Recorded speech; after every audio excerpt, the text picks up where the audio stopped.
আমার স্বামী আমাকে অনেক ভালোবাসতেন, কিন্তু আমাদের বিয়ের ৮ বছর পরেও আমাদের কোনো সন্তান হয়নি।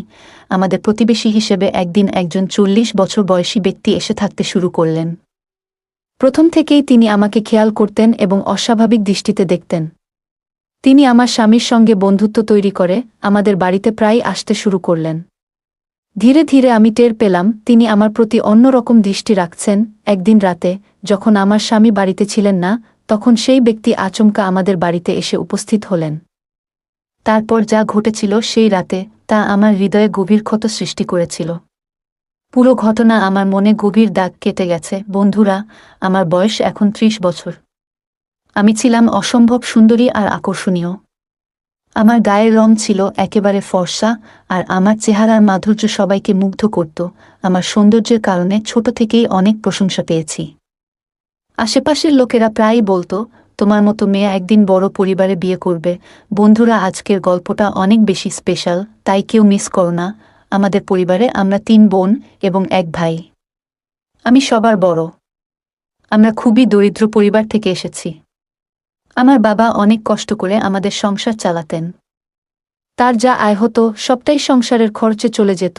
আমি যখন ১৮ বছরে পা রাখলাম, তখনও আমার বিয়ে হচ্ছিল না। আমার বাবা চাইতেন যত তাড়াতাড়ি সম্ভব আমার বিয়ে দিতে। কিন্তু পণের টাকা জোগাড় করা আমাদের পক্ষে অসম্ভব হয়ে দাঁড়িয়েছিল। আমাদের পরিবার খুব দরিদ্র ছিল। আমার মা অনেক ছোট বয়সেই মারা গিয়েছিলেন। আমার ভাই, যে আমার থেকে ৩ বছরের ছোট, বাধ্য হয়ে পড়াশোনা ছেড়ে কাজ করতে শুরু করেছিল। আমি নিজেও ছোটখাটো সেলাইয়ের কাজ করে সংসারের খরচে সাহায্য করতাম। কিন্তু একদিন আমার বাবার হঠাৎ হার্ট অ্যাটাক হয়ে আমাদের ছেড়ে চলে যায়। আমরা ৪ ভাই বোন তখন একেবারে অসহায় হয়ে পড়ি। সবার পড়াশোনা বন্ধ হয়ে যায় এবং ছোটখাটো কাজ শুরু করতে বাধ্য হই। একদিন আমাদের চাচি আমাদের বাড়ি আসেন। তিনি আমার জন্য একটি সম্পর্কের কথা বলেন। পরিবারটি ভালো ছিল, কিন্তু আমরা স্পষ্ট করে জানাই যে আমাদের কাছে কোনো পণ দেওয়ার মতো সামর্থ্য নেই। চাচি আমাদের দায়িত্ব না নিলেও আমার জন্য একটি ভালো পাত্র খুঁজে দেন। একদিন পাত্রপক্ষ আমাদের বাড়িতে আসে। পাত্রের নাম ছিল রাজেশ। সে তার মা বাবার সঙ্গে এসেছিল। ওরা ধনী না হলেও আমাদের মতো খুব গরিবও ছিল না। রাজেশ একটি কারখানায় কাজ করত। সে আমাকে পছন্দ করে এবং জানায় যে কোনো পণের প্রয়োজন নেই। আমার চাচা চাচি কিছু টাকা জোগাড় করে আমার বিয়ে দিয়ে দেন। বিয়ের সময় চাচি আমাকে বলে যান, শ্বশুরবাড়ি যাই হোক না কেন, তুমি আর ফিরে আসবে না। আমরা তোমার ভাই বোনদের বিয়েও এভাবেই করানোর চেষ্টা করব। আমার বয়স তখন ২০ বছর যখন আমার বিয়ে হয়। নতুন জীবনের অনেক স্বপ্ন নিয়ে আমি আমার শ্বশুরবাড়িতে আসি। বিয়ের প্রথম রাত, যখন আমার স্বামী ঘরে আসেন, তিনি খুবই আন্তরিকভাবে আমার সঙ্গে কথা বলতে শুরু করেন। আমার বিষয়ে অনেক কিছু জানতে চান। আমি তখন বেশ নার্ভাস ছিলাম, কিন্তু তিনি আমার সঙ্গে কোনো রকম জোরাজুরি করেননি। বরং তিনি আমাকে বন্ধু হিসেবে মেনে নিতে চাইলেন। সময় যত এগোতে লাগল, আমি ধীরে ধীরে তার সঙ্গে আমার মনের সব কথা ভাগ করে নিতে শুরু করলাম। তিনিও তার জীবনের অনেক কিছু আমাকে জানালেন। আমাদের মধ্যে গভীর ভালোবাসা তৈরি হলো এবং আমি ভীষণ ভালো ছিলাম যে এমন একজন ভালো জীবনসঙ্গী পেয়েছি। চাচির কথাগুলো তখন বারবার মনে পড়ত, শ্বশুরবাড়ি ছেড়ে ফিরে আসবে না। আমি ভাবতাম, এত ভালো মানুষকে ছেড়ে আসা কখনো সম্ভব নয়। আমাদের বিয়ের ৪ বছর কেটে গেল। তখন আমার শ্বশুর শাশুড়ি সন্তানের জন্য চাপ দিতে শুরু করলেন। আমরা অনেক চেষ্টা করলাম, কিন্তু কোনো ফল হলো না। ধীরে ধীরে শ্বশুরবাড়ির লোকজন আমাকে নানা কথা শোনাতে লাগল। একদিন আমার শাশুড়ি আমার কাছে এসে কাঁদতে কাঁদতে বললেন, তোমার বিয়ের ৪ বছর হয়ে গেল, কিন্তু এখনো তুমি মা হতে পারোনি। আমাদের তো একটা বন্ধা বউ পেলাম। ওদিকে আমার দেবরের জন্য মেয়ে দেখা শুরু হয়েছিল। কিছুদিন পর তারা একটি মেয়ে পছন্দ করলেন এবং দেবরের বিয়ে ঠিক হয়ে গেল। মালা ও আমার দেবরের বিয়ে হওয়ার ১ বছরের মধ্যেই মালা গর্ভবতী হয়ে গেল। এরপর থেকেই পরিবারের লোকজন ও আত্মীয়স্বজন আমাকে নানা তিরস্কার করতে শুরু করলেন। আমি সন্তান ধারণ করতে না পারায় সবাই আমাকে খারাপ চোখে দেখত। যখন আমার নিজের সন্তান হলো না, তখনও পরিস্থিতি খুব একটা বদলায়নি। কেউ চাইত না আমার ছায়া অন্য কারো উপর পড়ুক। পাড়া প্রতিবেশীরা যখন কোনো শুভ কাজ করত, তখন আমাকে সেখানে ডাকা হতো না। লোকজন বলতো, ও তো বন্ধা, এর ছায়া শুভ কাজের জন্য অশুভ। আমার দেবরানীর সন্তানদের আমি ছুঁতেও পারতাম না। ও সবসময় নিজের সন্তানদের আমার থেকে দূরে রাখত। সে আমার থেকে বয়সে ছোট হলেও সুযোগ পেলেই আমাকে কথা শোনাতে শুরু করত। এভাবে শ্বশুরবাড়ির পরিবেশ দিনে দিনে আমার জন্য আরও অসহনীয় হয়ে উঠল। আমার দেবরানীর 2 সন্তান হওয়ার পরও তার আচরণে কোনো পরিবর্তন এলো না।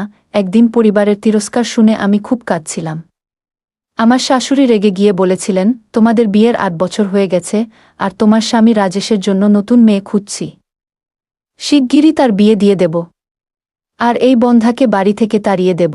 এরপর সুমনা নামে একটি মেয়ের সঙ্গে রাজেশের বিয়ে ঠিক করে দেওয়া হয়। তখন আমার মনে পড়ল চাচির কথা, বাড়ি ফিরে যেও না, চাচি আমার সব ভাইবোনের বিয়ে করিয়ে দিয়েছিলেন। আমি মাঝে মাঝে চাচির সঙ্গে ফোনে কথা বলতাম। চাচি আমায় অনেকবার ডাক্তার দেখাতে বলেছিলেন। আমরা ডাক্তারের কাছে গিয়েছিলাম, টেস্টও করিয়েছিলাম, কিন্তু আমার স্বামী রিপোর্ট আমাকে কখনো দেখাননি। কখনো কখনো মনে হতো সমস্যা আমার মধ্যে নাকি আমার স্বামীর মধ্যে। একদিন রাজেশ তার মাকে সাফ জানিয়ে দিল, মা, আমি সুমনাকে বিয়ে করব না। আমি আমার স্ত্রীকে ভালোবাসি এবং তার সঙ্গেই থাকব। এই বাড়ি ছেড়ে আমি চলে যাচ্ছি। রাজেশের এই সিদ্ধান্তে পুরো পরিবার হতবাক হয়ে যায়। আমার স্বামী তখন আমায় বলল, আমি শেষ নিঃশ্বাস পর্যন্ত তোমার পাশে থাকব। তুমি সব জিনিস গুছিয়ে নাও। আমরা সব কিছু গুছিয়ে নিয়ে একটি ভাড়া বাড়িতে উঠে যাই। সেই বাড়ির মালিক ছিলেন 36 বছরের এক ব্যক্তি, যার নাম ছিল মহেন্দ্র। আমরা সেখানে ওঠার পর থেকে তিনি আমায় আলাদা চোখে দেখতে শুরু করলেন। আমাকে তিনি মাথা থেকে পা পর্যন্ত নজরে রাখতেন।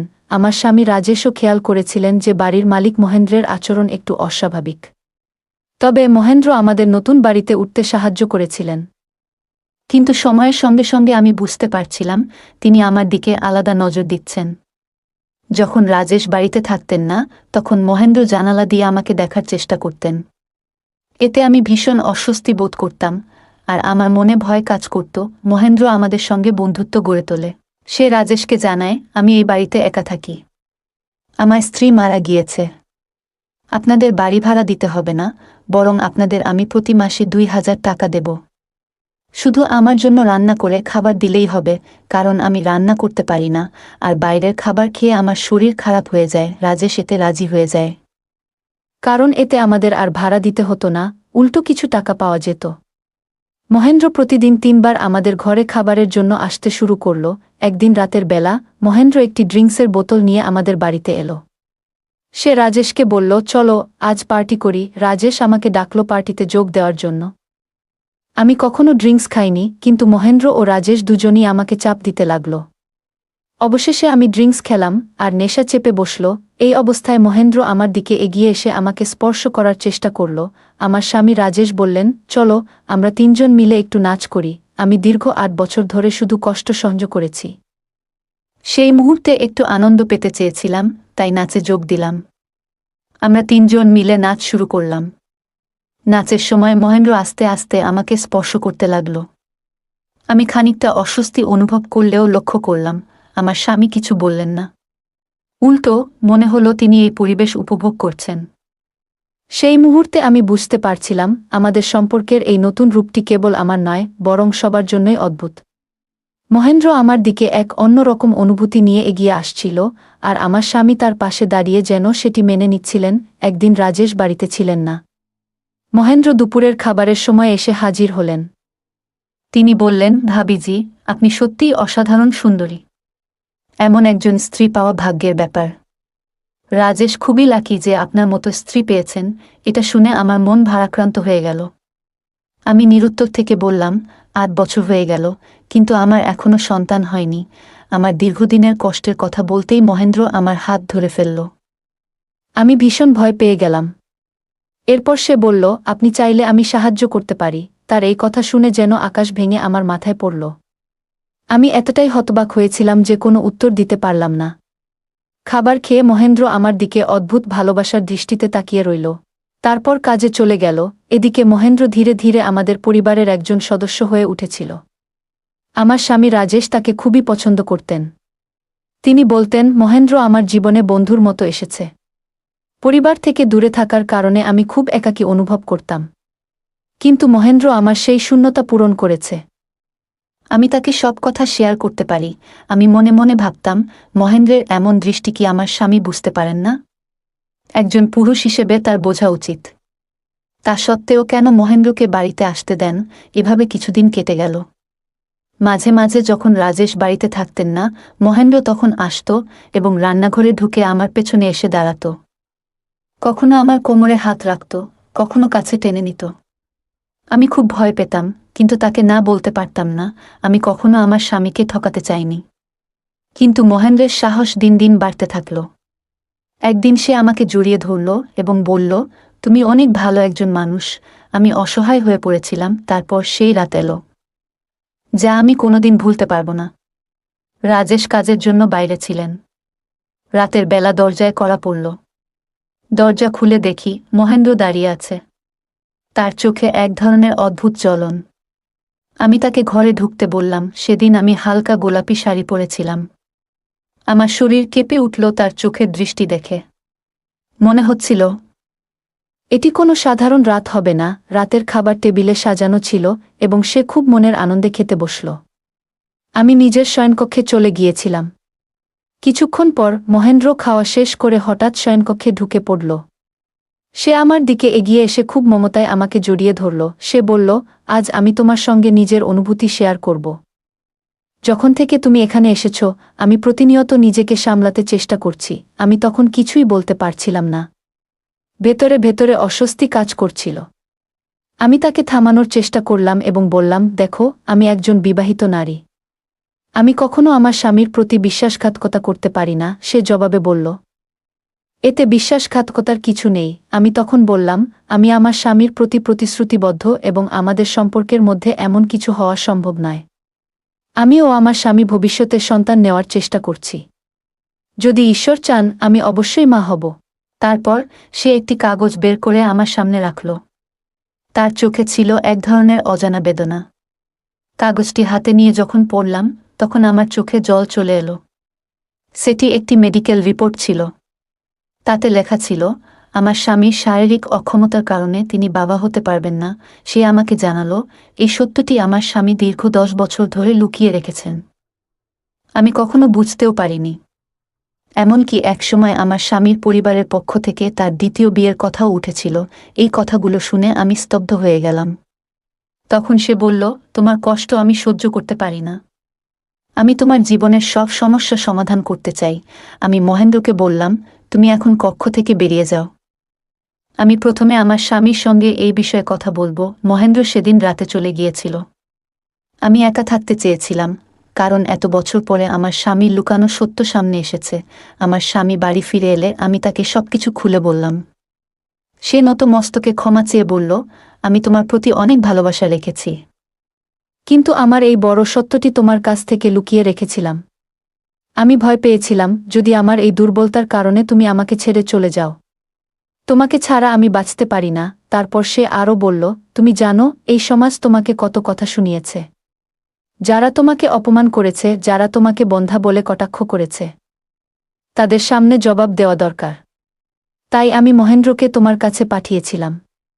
মহেন্দ্র তোমাকে খুবই পছন্দ করে এবং আমরা 3 জন মিলে একটি পরিবার গড়তে পারি। তার কথা শুনে আমার চোখ ভিজে গিয়েছিল। এ কথা মেনে নেওয়া আমার জন্য খুব কঠিন ছিল।